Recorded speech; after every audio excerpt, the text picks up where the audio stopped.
Good morning, everybody. While I get my act together here. Okay. Welcome to Hokyoji's Sunday Talk, which will be delivered this morning with Joy and Personality by Jushin, who most of you know. He's been practicing for 25 years after starting in Tibet, but he's here now with us. He's a student of Dokai's. He was ordained in 2017. He's our board president. He's our Facebook picture putter-upper. He's lots of things, but this morning he's our speaker. So take it away, Jushin. All right. Good morning. Thank you. Can everyone hear me okay? I've got to have the AC on in the background. I'm in the attic and it gets hot here faster than the rest of the house. Yes, I'm the social media intern is what I like to call it. So that's fun. Yeah, I hope the family weekend is going on well. It's the family weekend at Hokyoji. So I hope everyone's having a good time there. I'm excited because I will be at Hokyoji Friday. The Jewel Mirror Session starts on Saturday, and I'm a little discombobulated because, Facebook reminds you have memories. And it says, oh, here's a memory. I always do a Facebook post that says, if that's the Mississippi, I take a picture out of the airplane and go, if that's the Mississippi, it must be time for Buddhist camp. And which is what I call session on Facebook to all my non-Buddhist friends. And those memories are coming up, but it's all off a week because Jewel Mirror had to be shifted a week. So I'm it's kind of disoriented, actually. You get kind of used to these rhythms, and it's kind of what I'm going to talk about this morning. I'm going to plunge, I think, headlong into the Heart Sutra. I very much enjoy the Heart Sutra. I enjoy chanting it during sesshin, during morning service, and we chant it during morning zazen at Hokyoji Online. And I'm going to concentrate on a few parts of it. Really, I want to talk about a little bit more about the aggregates. And then about abiding, and then maybe emptiness a little bit, and we'll see if we can do anything. I'm just gonna read it. I'm gonna read a couple translations. I think it's interesting, and there's different versions. So this is the one that we do in the morning. Avalokiteshvara Bodhisattva, when deeply practicing prajnaparamita, clearly saw that all five aggregates are empty and thus relieved all suffering. So I remember distinctly what must have been like, I don't know, 15 years ago, my first Great Sky session. Brad Warner was one of the guest teachers. I remember we were walking in the field. I think we were going towards the workshop. This is the old days when the tea house was still there, and I think we were actually staying in the workshop. And I said, basically, what is this prajnaparamita that Avalokiteshvara is practicing? And I'm going to say that whatever the answer was, it didn't impress me because I don't remember it. So I think that just sort of leads to the fact that it's sort of a difficult thing to sort of to wrap our minds around, or to sort of identify. Now, time at this point is irrelevant. At some point between then and now, I asked Dokai a similar question about the Heart Sutra. He gave an answer I did remember, which is good because he's my teacher. And he basically said, look, he didn't say, I'm paraphrasing because that's not the way he talks, that's the way I talk. Look, this is coming after Abhidharma.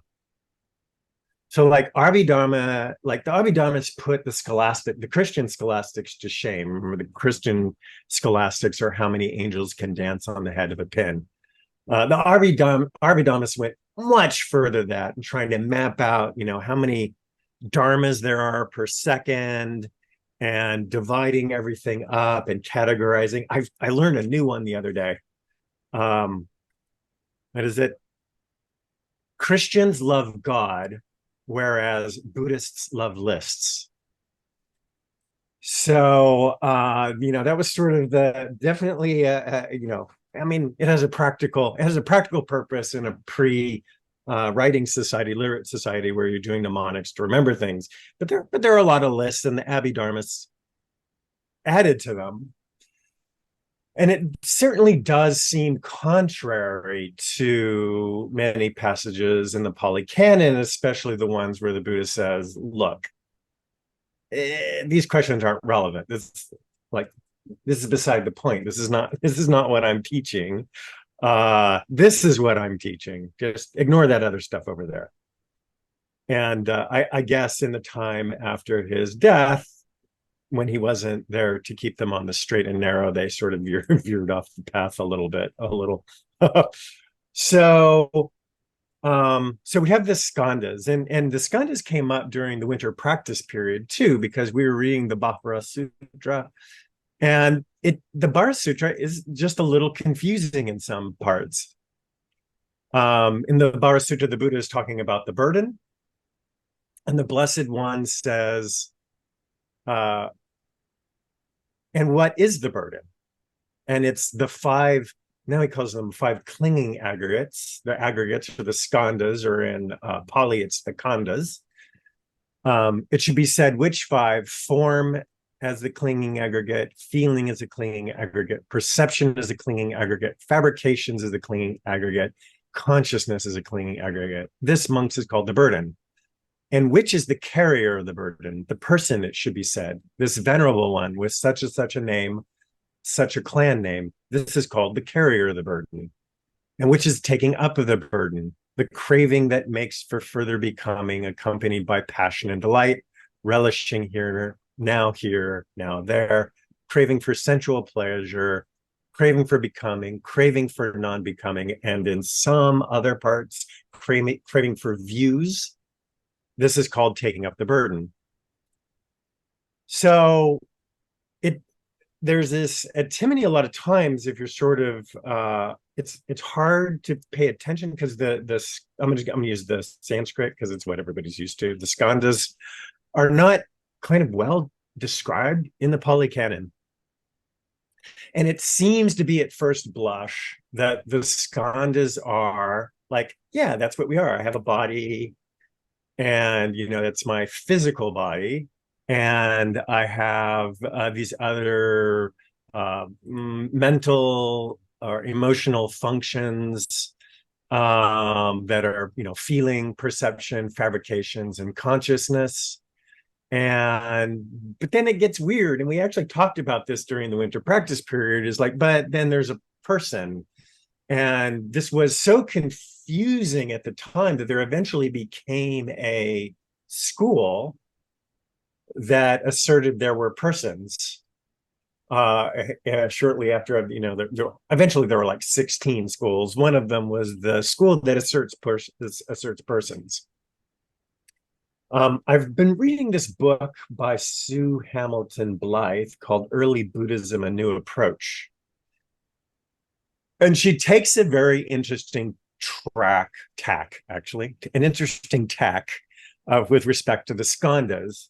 Just if you look at the Buddha's teachings holistically, if you look at everything, he is never making assertions as to what is and what isn't.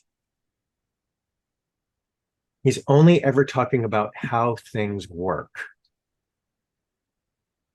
And she has a great analogy, I think. It's so you imagine you go into the computer store and you go to buy a computer. Computer has a program, but the program doesn't do what you want it to do. And you say what you want the program to do, And so the salesperson starts talking about, well, you got to do this, you got to do that, you got to go. This is how you change the program. But every time you have a question, you say, is this the computer? No, no, no, no, no, no, no. This isn't the computer. This isn't the computer. This is how you change the program. Is this the computer? No, no, no, that's not the computer. This is how you change the program. Is that the computer? No, no, no, that's not the computer. No, no, the computer, where, and what is the computer is irrelevant. This is how you change the program. And you just imagine that you persist in this way, and people are sort of talking past each other. And in the Brahmanic, and then Brahmanic influenced by the Upanishads, prevailing view, that was what everyone was trying to do. Everyone was trying to identify the computer. Is this the real self? Is this the real self? Does the real self end? Does the real self, where is that? And the Buddha was radical for his time in saying that question doesn't matter. I want to change the program. So the skandhas actually refer to just aspects of our experience. So the body isn't the body is our experience of being embodied. And it's a particular kind of experience. And this is why in the Vajra Sutra, you can say there is a person who's having experiences. And these experiences are, the Buddha is breaking it down. He doesn't really ever explain why he breaks it down, but into these particular 5 categories. But they are form, feeling, perception, fabrications, and consciousness. So I think that's an interesting way of looking at it. If you go a little bit further in the turning of the wheel, when the Buddha says what suffering is, he says, sickness is suffering, death is suffering. And then he says a little bit more. He says, not getting what you want is suffering. Sometimes getting what you want is suffering. And then in sum, the 5 skandhas are suffering. And this is kind of Sue Hamilton Blythe's thing, is like, well, then what does it mean if if the Buddha was enlightened and he therefore, like, he was still there, he was still eating. So if the skandhas are ontological categories, that doesn't make sense. And that's her basic things. Like, this doesn't make sense. If these are ontological categories, this doesn't make sense because he was still there. But if you think of them as experience and as enlightenment changing your experience, then, and this is where with the Vajra Sutras translation as clinging aggregates, with the emphasis on the clinging, then if you change the experience, ostensibly, then you don't have the 5 skandhas, but you're still a person walking around. So that's kind of one way of looking at it. It's interesting. So it's just it's fascinating when you start looking at the early Buddhist teachings and just how radical the Buddha was, because just simple things like in the Brahmanic religion at the time, the main thing was everyone had to keep the fires burning. Like, it was very much everyone had to fulfill their role. That was the Dharma, the law. Everyone had to fulfill their own Dharma. This is literally, and the priests chanting the chants was fulfilling their own Dharma. And this literally kept the universe running. Not even the devas, not even the gods had a choice. When a priest said the right incantation, mantra, dharini, whatever, in the right order, cause and effect, the gods had to obey. So chief of these is the 3 fires, where the sacrifices were made in every household. You had to have one fire burning. the Buddha subverts this, and he says the three flames are greed, hate, and delusion, and you actually have to put them out. And that's what nirvana is, extinguishing the three fires of greed, hate, and delusion. Nirvana actually meaning extinguishment. So back to the Heart Sutra. So then, things will maybe drift a little out of the Buddhist time, and it's really difficult. There's a book, I always forget the person's name, Nakamura, Ways of Thinking of Eastern Peoples.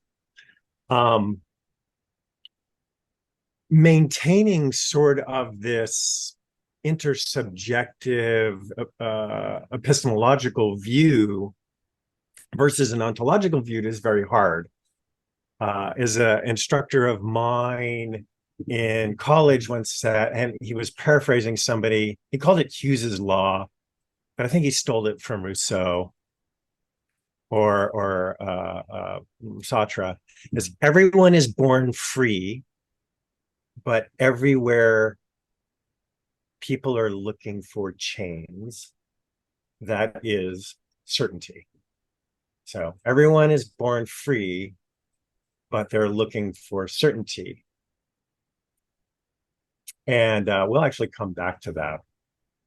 So, and because of that, it's very, things sort of, it's hard to keep this going in terms of switching very subtly from sort of an existentialist point of view and saying, oh no, form is just experience of form, versus no, these are claims about the real world. These are claims about how the world is. And the Nakamura's hypothesis is that, this is well understood in India. That may or may not be debatable. But when the Buddhist teachings went to China, they had more of an ontological view of things. And so there was immediately a misunderstanding of what was being said, to be that these were actually truth claims about the world rather than a description of psychological experience and the human condition and how, it might be bettered. So, and the reason I find Nakamura's hypothesis a little doubtful is because, again, we had the Abhidharmists, and then you have sort of the Mahayana response to that. So Avalokiteshvara, when deeply practicing Prajnaparamita, clearly saw that all five aggregates are empty and thus relieved suffering.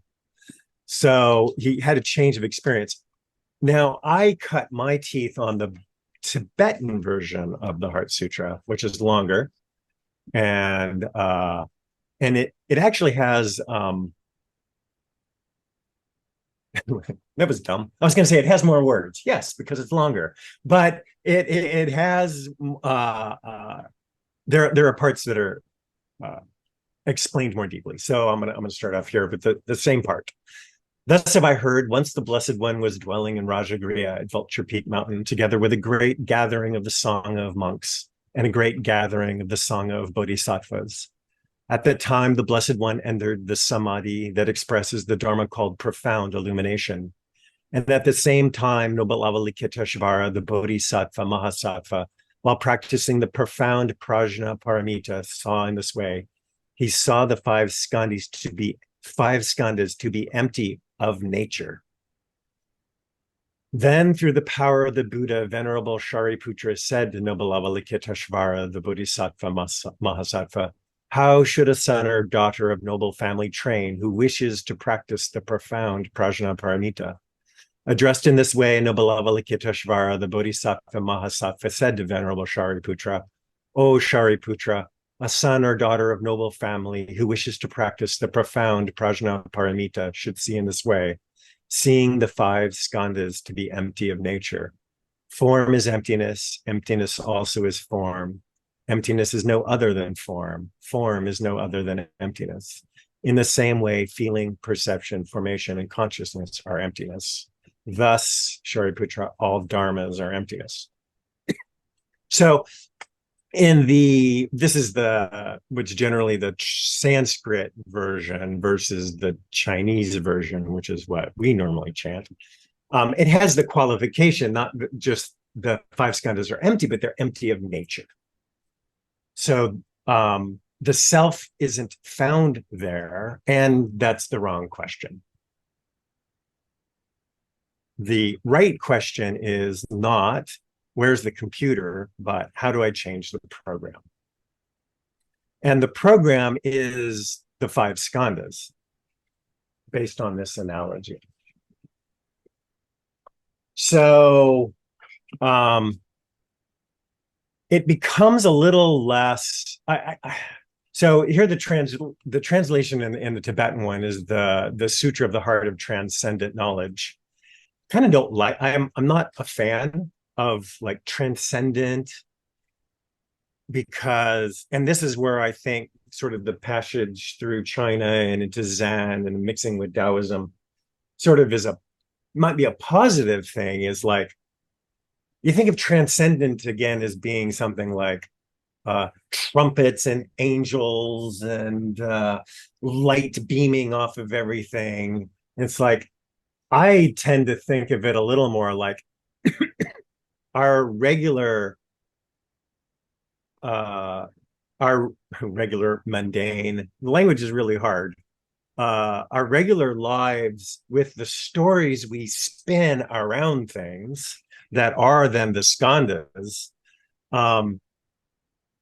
those transcend what's really like. It's not that we want to go out, we want to come back. We want to stop transcending what is actually happening. We want to stop adding to what is actually happening, if the goal is then to extinguish the three fires.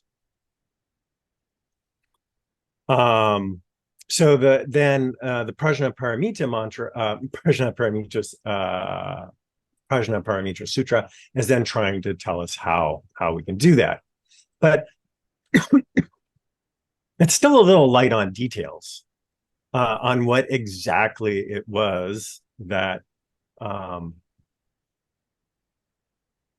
Avalokiteshvara was doing when it says he was practicing the profound Prajna Paramita. Another translation of that is wisdom beyond wisdom. Kind of don't like the beyond either, but okay, whatever. So I hope to sort of get to back to what the abiding is there in a minute.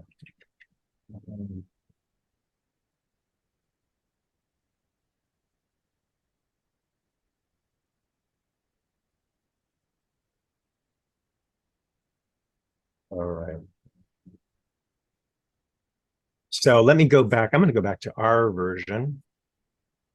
So there's another part then here. So we made it through sensations, perceptions, formations, and consciousness are also like this.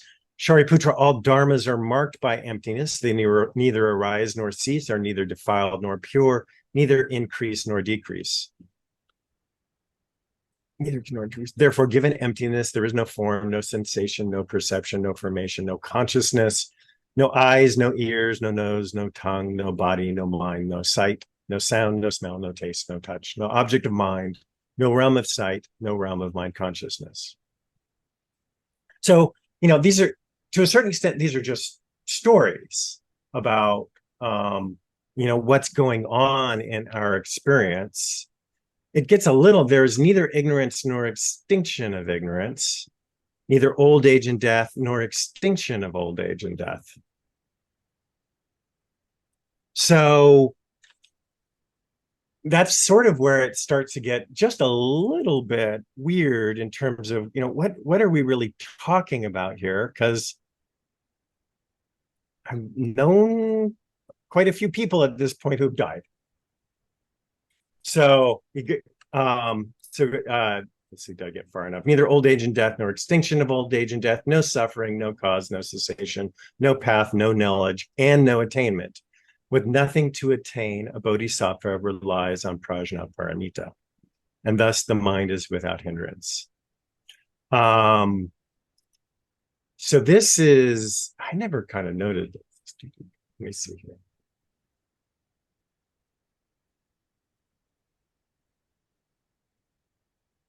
Nothing to attain, a bodhisattva relies. It's funny how your brain inserts things. So here is the Tibetan version.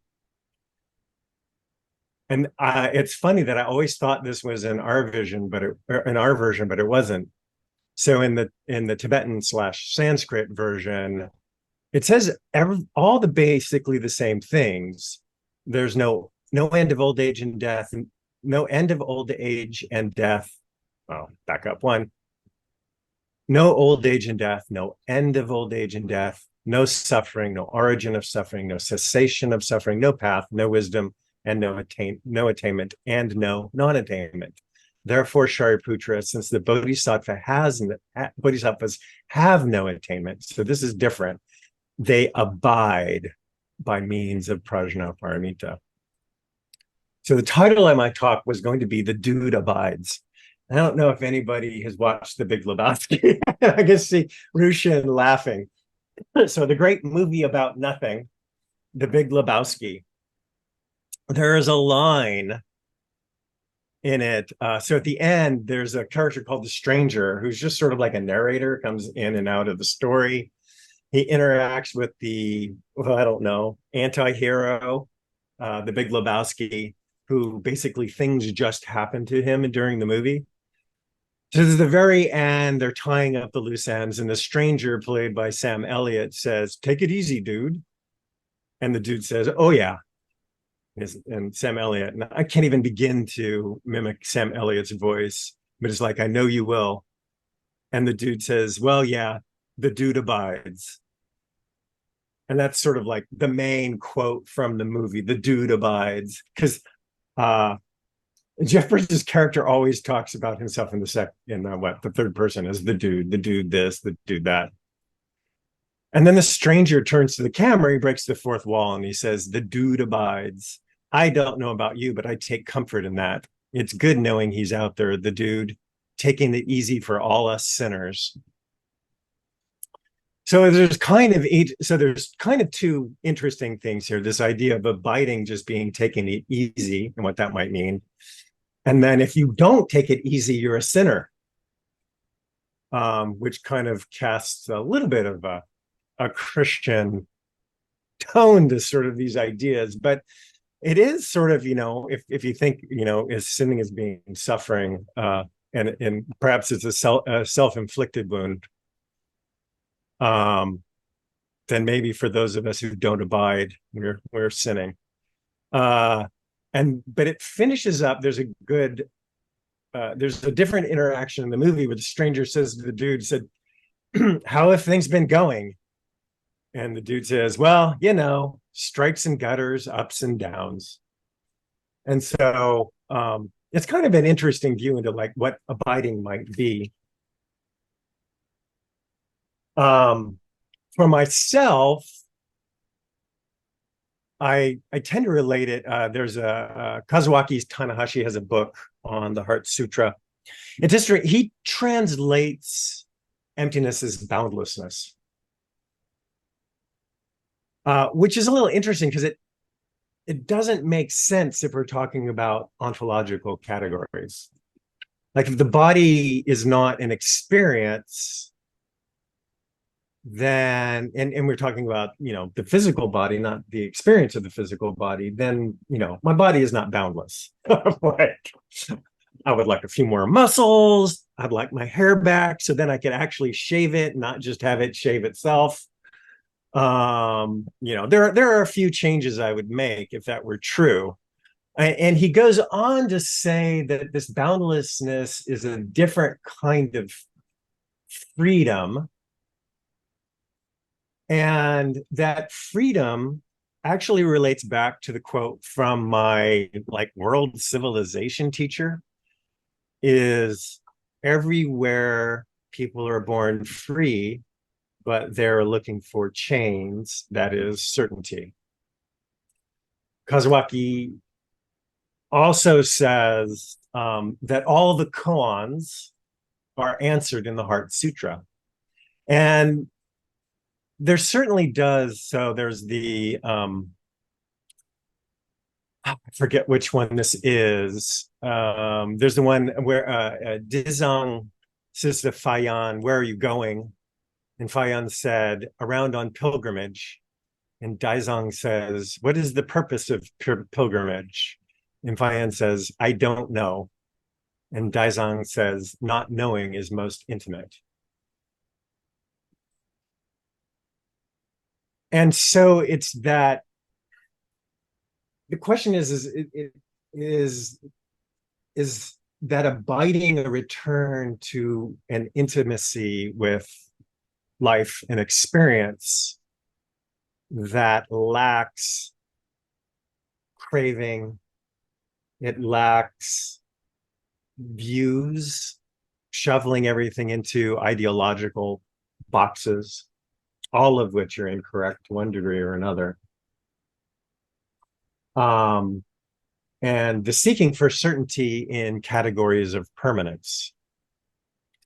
It does seem when you start to do these things, and I think maybe the Abhidharmas were guilty of this, and we can be as well in a little bit more. This one I do know. This is case 41 of the Book of Serenity. When he was about to die, Lupu said, addressed his monks and said, "I have one matter to ask you about. If you say it is this, you are putting another head on your own.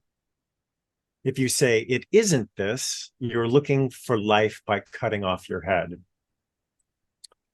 Which to me is just a really nice way of sort of putting this sort of quandary we always find ourselves in of kind of either adding too much, adding more, adding categories, trying to partition things into attainment and non-attainment, moving away from experiential categories and how to end suffering, how to extinguish the three fires into sort of back into ontological categories. And why I personally, that's fine if you feel differently, but every time somebody mentions Zen and quantum mechanics, I get hives. It's like, I don't think that's what we're really talking about here.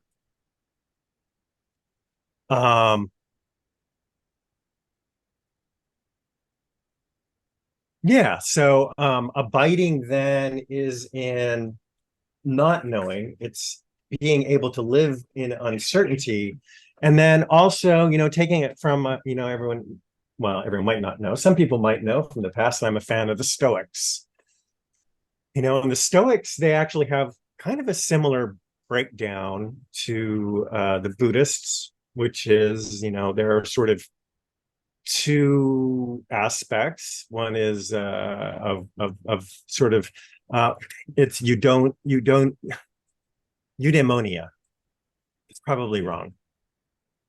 So the goal of Stoic philosophy, actually most of Greek philosophy, was eudaimonia. Translated literally, it's good spirit. And I like that a lot. Like the goal is good spirits. It's not happiness per se or a lack of sadness per se. I think to a certain extent these things are unavoidable. We hear a lot of the Zen slogans about, when happy, laugh, when sad, cry, but also to laugh without getting carried away by laughter, to be sad without being carried away by crying. So for them, the goal is to be good spirits.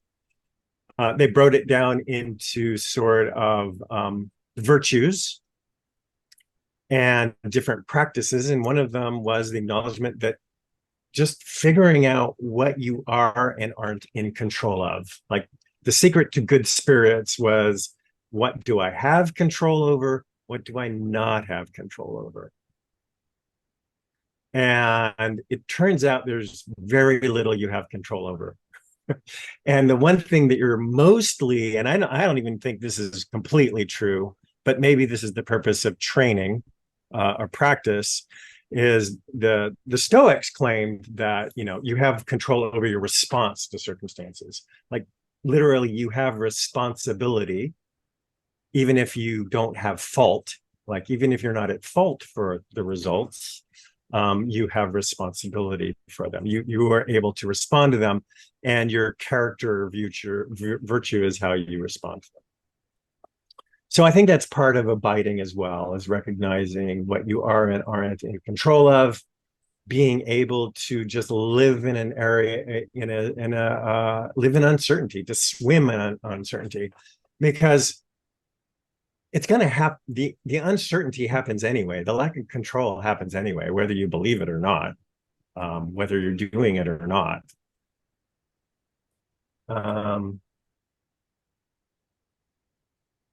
Yeah, I'm going to stop there because I want to leave some time for discussion.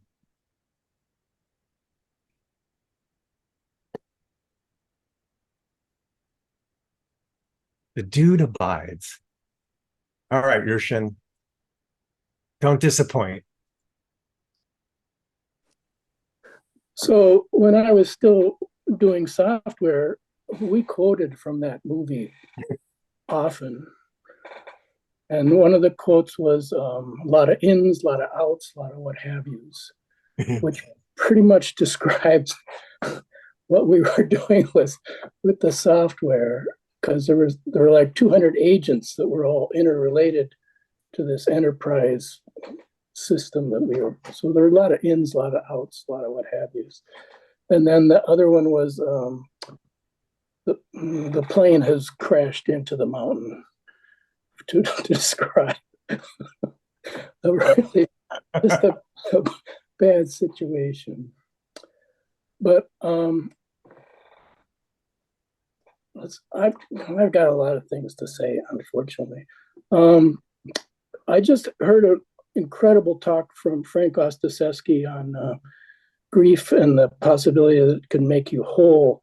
And his idea of transcendence is not rising above, but rather he takes the trans as going through, going across, going into things. So he says things like, before you can let go, you have to let in. You have to let it in before you let it go. And then Kikon just sent me some stuff.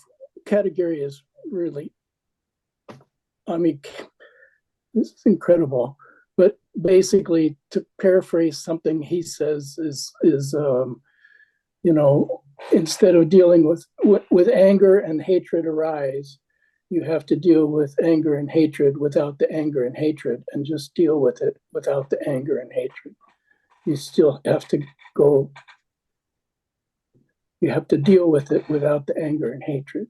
So there's something that someplace you manage, but you still have to deal with it. And then because happiness is such a big topic these days, I'm taking the free course from Harvard on managing happiness with positive psychology. And that in a lot of ways, it really disturbs me. Because it doesn't seem to be enough. Because Buddhism goes to a much greater depth, right? But for the first, the claim was, one of the claims was the Chinese word for happiness from the 1st century to the 5th century BC can be translated as smooth or without obstruction. And that relates, I think, to the Heart Sutra with dealing with hindrance. So without hindrance, there is no fear.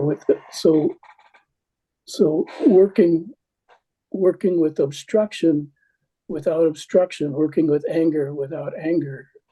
There's going to be obstructions, but you have to say, this is my obstruction. This is what I have to work with.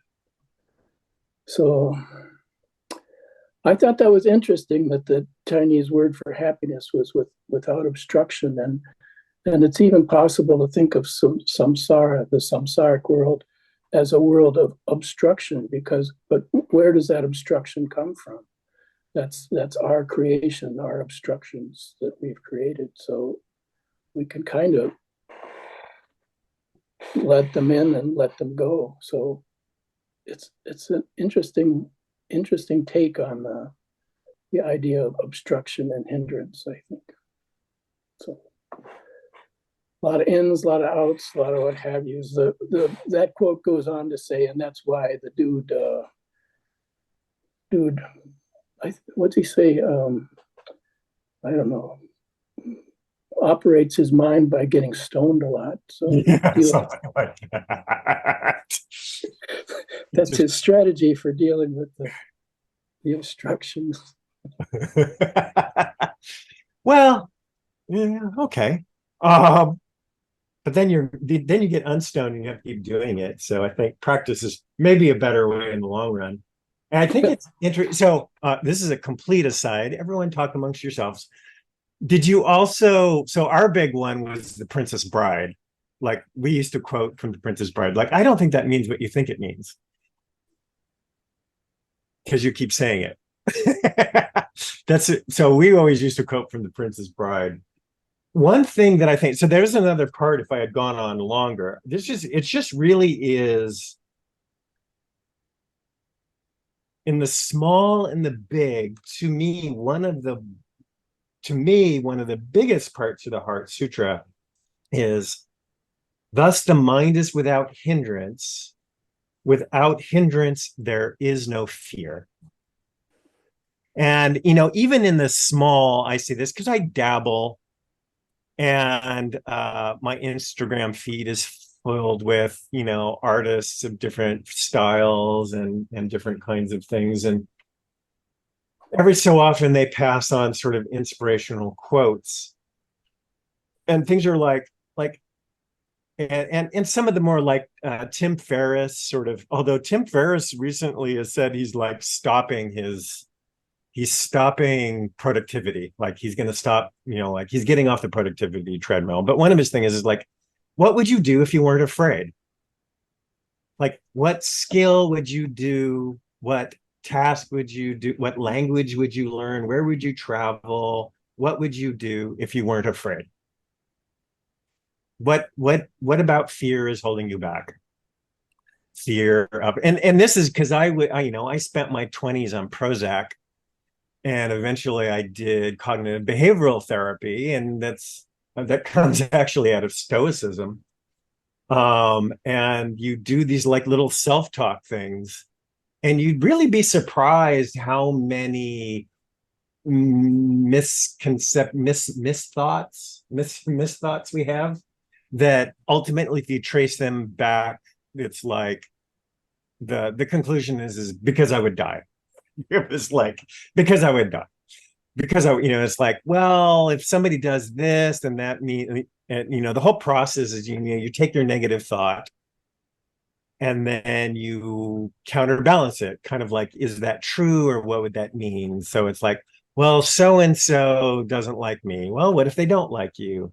Well, that means I'm unlikable. What does that mean if you're not likable? Well, it means I wouldn't have any friends. What does it mean if you don't have any friends? Well, then I would die. It's like everything ends with, and then I will die. And so it's just interesting. Just if you concentrate on that one small thing, is a lack of fear. What would be different? What would be better about your life? Ignoring the whole thing, that in Zen we don't talk about better.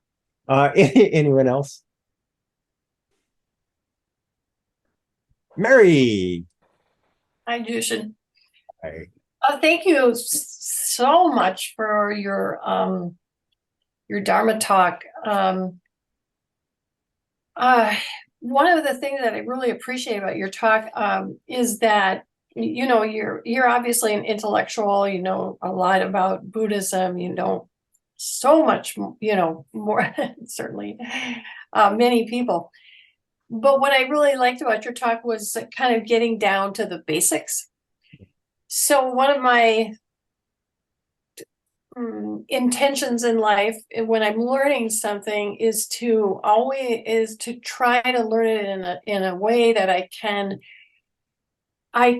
manage it in my mind and on a basic level. And that's been really true with Buddhism for me. In my recent years of studying Buddhism, always trying to get it down into simple simple terms, because there's so much out there, so much.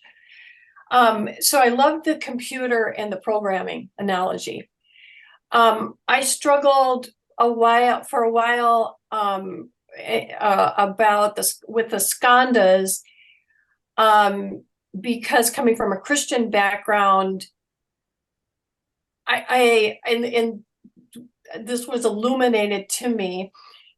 The 5 skandhas I understand better now, I think, but we are people, we are persons, we do have responsibility, in other words, and we also have moral and ethical responsibility. So that differentiation between, the skandhas and experience and everything, but also the grounding of moral life and an ethical life. I just finished a book that actually Carl Haltman recommended to me. And again, it's about basic Buddhist teaching. It's called After Buddhism by Stephyn Butcher. And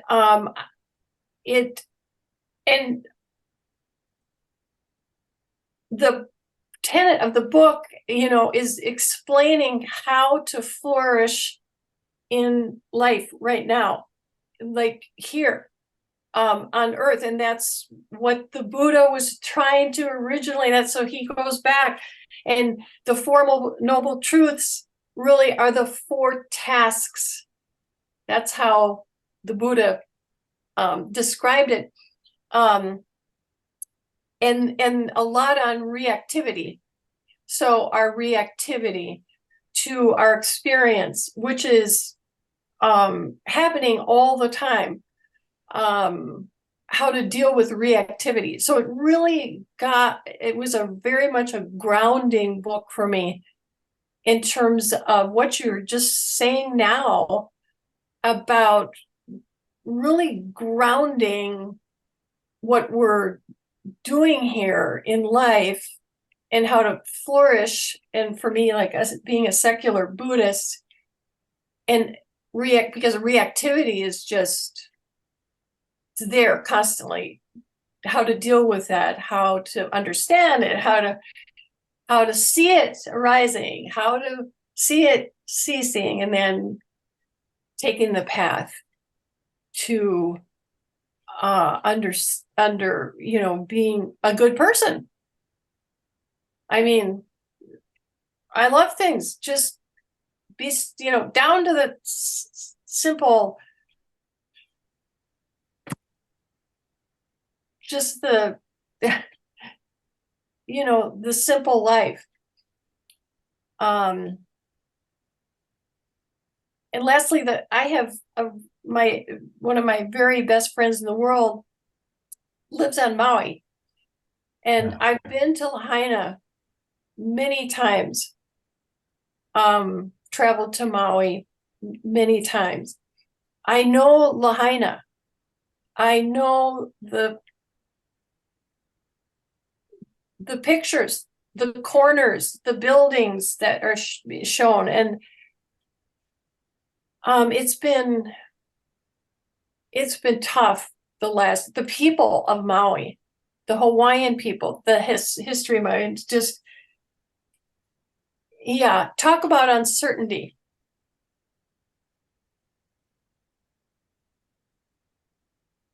I mean, hit you right in the face. And I'm not a resident. I can't imagine. So I just wanted to say that. Yeah, no, that was just major uncertainty. And it's just one of those things. I mean, I didn't make it to Oahu. I was in Hawaii a few months ago, and a friend of ours is actually applying for a job on Oahu on the other side, and just these small interconnected things of it's on, just the wind blowing strongly the wrong way burns down an entire town in 2023. It just seems impossible, right? Because we're supposed to all have our flying cars and everything. And the fact that, just those basics, the basics are still there. I'm still there. So, one of my favorite aphorisms, I can never say it quite right because it doesn't sound, but basically we are running on cave person software with medieval institutions and godlike technology. And, it's all a little bit of a mishmash.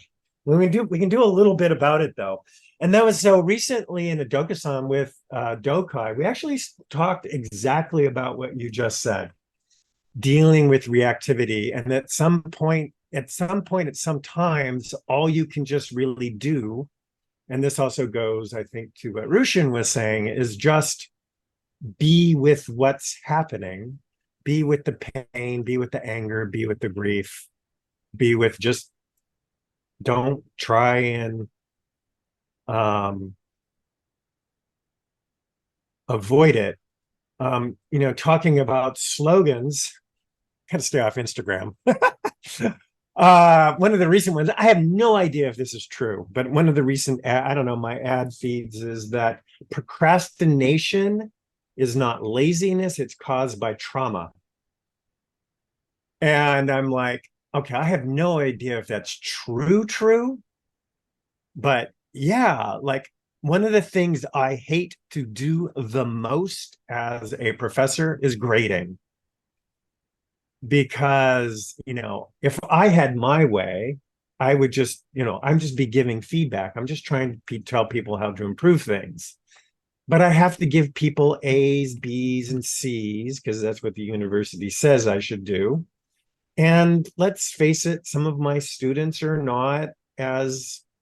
they're not as energetic as, and maybe they have their own traumas that make them procrastinate, or a lot of them are just too busy. They're working working, and they have spouses and children and jobs, and a lot of times they take the classes while their employer can pay for it. So that brings it in, like they want an A because then their employer will pay 100%. And it's like, no, I'm only giving you an A if you do excellent work. And but I really just want to give feedback, and I procrastinate so much when it comes to grading that it's because I just hate it. And it's like, oh yeah, it's trauma. I've had just some horrible interactions with students. I have a student right now who's gaslighting me because I said, you're not doing very well in my class, and I'm not sure why. We need to talk. And the response was, I'm really sorry that you feel I'm not doing well in your class. I'm like, no. I can see your grades. This is not how I feel. like you're not doing it right. And I'm trying to find out why so I can help you. So yeah, stay tuned. I don't know how that's going to turn out. Anyone else? Kyoku. I just have one of my most memorable received teachings to share, where in a class we were talking about this idea of what is abiding and what is not I, not me, not mine. What, this idea of something that we've got this great grip with, that we deal with all the time, is not true or not substantial. And the student said, well, I'm talking about my thinking. What's not personal if it's not my thinking? And the teacher responded, you. And it just really just went right through me, because I thought, oh, it's the you-ness part. And that helps me a lot when, particularly when I'm stirred up and I'm wanting to somehow grapple it, but I'm also procrastinating because it's uncomfortable. It's got fear in there. It's got all that kind of good stuff. And that simple one-word teaching has come in handy. So, but I couldn't stand not sharing that, because even if it's useless to the rest of you. Yeah. So, however, 5 minutes, we've got 5 minutes left. Did you want to say something, Jushin? Yeah, I was just going to say, yeah, there's no computer. We get stuck on the computer part, and it's like, yeah, just worry about the program. I was going to add, and I forgot to say, so Jushin means abiding trust. So Nice. So I try to abide. I never quite really, I think I know how Dokai might have meant that, but it's always a question. It's like, oh, okay. Anyone else? Aaron? Oh boy, yeah, a little of everything and nothing, I'm afraid. One thing I was kind of thinking about, I used to be a librarian, so Rushin comes at it from software, and I wasn't actually the kind of librarian who does cataloging, but I studied cataloging, and it was always kind of interesting to me, because you have a book and it's one object, it's a physical thing that has to go on a shelf somewhere. Back in the day. Nowadays the paradigm is different, and so people really like to go down the aisles and kind of look at stuff, and sort of get an idea. And so a book might be about a bunch of different things, of course. And so that's where the subject headings come in. So and I just remember it was kind of a, when you're describing a book, which I tried to do 2 or 3 times for a class and like failed utterly, but I realized how big it was such a big question, because, at what point do you get to put on a subject heading? Because way back in the day, the cards were only, this big, and then pretty soon you could put a bunch, but at what point does it become not very useful to assign one, because it's everything, and so you have to like 5 or 6 is good, whatever. And so the things that you miss because you can only put the book in one shelf or in one spot, but they have all these other access points. And as a librarian, you're always trying to say, hey, these catalogs are really awesome, you can look up these subject headings, and people are like, yeah, I like to look at the it does feel like the the physical body and everything you might use to describe it just reminded the Abhidharma and the things that you were kind of referencing. And then on top of all that, I was a rare book librarian, and so we used to study the way books were made, and historically, and what their bindings look like, and we had just whole completely different stories to tell about them. And I would remember sometimes classes would come in and I'd be talking about the way a book was put together or whatever. And somebody would say, well, what's the book about? And I would say, well, I don't know. It might be poetry. Let me check. And sometimes the content would actually, scholastic books looked a certain way and poetry books looked a different way, and that sort of thing. But it really brought, there are all sorts of ways to, I don't know, books are people. Or maybe they're software. I don't know. Just, anyway, those are the things that is kind of coursing through, and I'm sorry, but Jushin, you asked, so there it is. So, No. for your talk. So, but it reminds me of something. I guess one way to close it up is that, so I have this, both Rushin and Kyoku, to me, always have the best one-liners. But they're hard to remember. And it's hard to remember. So I'm more with the Mary thing. Is okay, how am I going to make a little schema for this that keeps me on track, that I can remember? Because like I know, like weeks and months ago, Kyoku said something very insightful, and now I don't remember it. But I think that's the point of practice, is when you have the practice, when you have the realization, then you don't have to remember things anymore. And Kaz actually talks about this a little bit in the book, in his book on the Heart Sutra, where he talks about it specifically with regard to ethics, is when you practice long enough with ethical guidelines, at some point you become free and you simply act ethically. And he calls that boundlessness. He also, when many years ago, I took a calligraphy class from him, it seems like a long time ago. And he did the calligraphy for Sandokai that's in Moss Hall. And he goes, and he was talking about it because people are asking what it was. I asked him to do it. And people were asking about it. He goes, Sandokai, it's the harmony. And he translated it as the harmony of bounds and boundlessness, because he goes, because you need both. So I think, I hate to use the word ultimately as well, but with practice, we don't have to remember anything, and it does become natural. It becomes part of our everyday experience.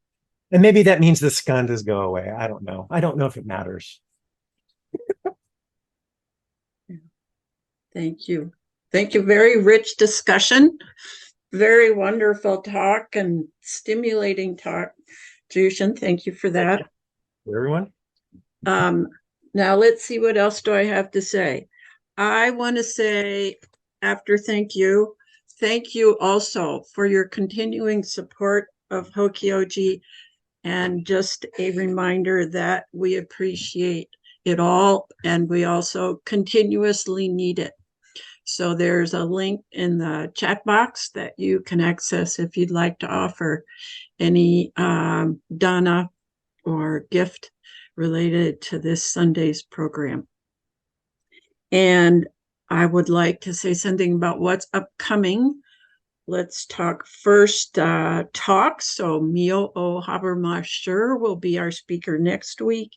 And then we have our beloved Dokai and Ryushin, equally beloved.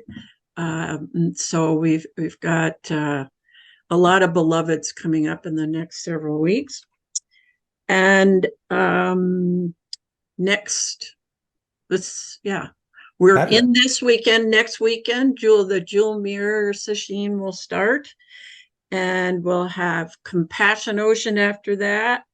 And then in September, we've got MZMC. In terms of Compassionate Ocean Sesshin and MZMC, you'll need to go to their websites if you want to participate in those. We also have a healing retreat coming up.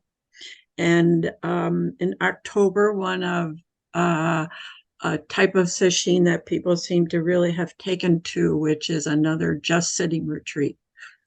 Whereas they say to each other at the beginning, nobody can tell anybody what to do. But here's the schedule. Yeah. So, what is the schedule, you mean? No, I just said, I was just laughing. You were just enjoying. I got it. So I'm going to ask us to close with the 4 vows. And here we go. Beings are numberless. I vow to free them. Delusions are inexhaustible. I vow to end them. Dharma gates are boundless. I vow to enter them. The Buddha way is unsurpassable.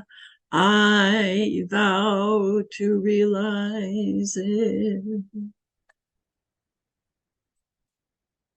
Enjoy your day. Come see us soon again. Free all beings.